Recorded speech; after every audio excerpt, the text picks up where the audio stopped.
يا صباح الفل يا ست الكل.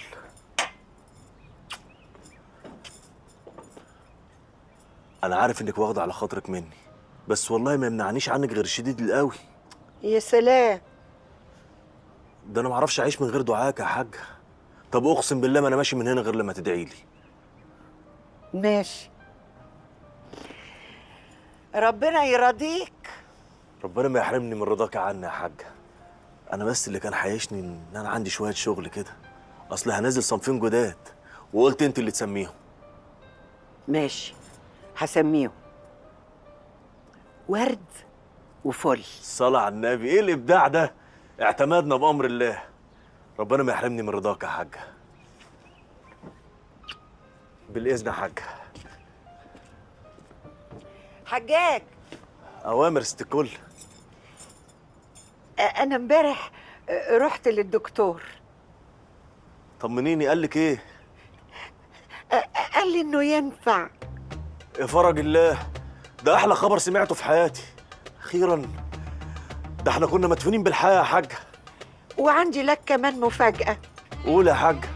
النهارده هلبس لك قميص النوم الأحمر. يا نهار اعدام. تمام يا حاجه، مش تاخر عليكي. سلام يا حاجه. هستناك. حاضر يا حاجه. ما تتأخرش. طبعا.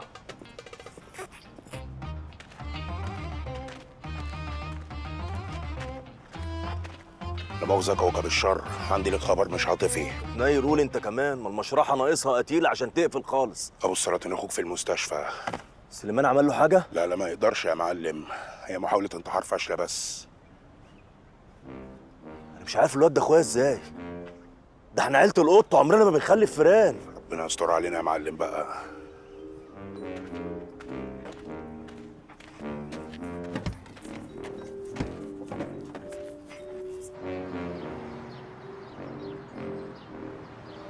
الو، ايوه كوثر.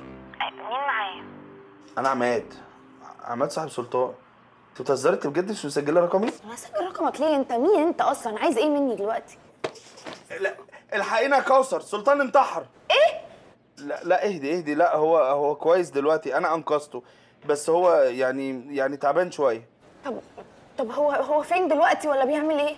هو دلوقتي في المستشفى بيحط سكر. اه بيقيس سكر. هو دلوقتي بيقيس سكر يا كوثر. انتكس تاني.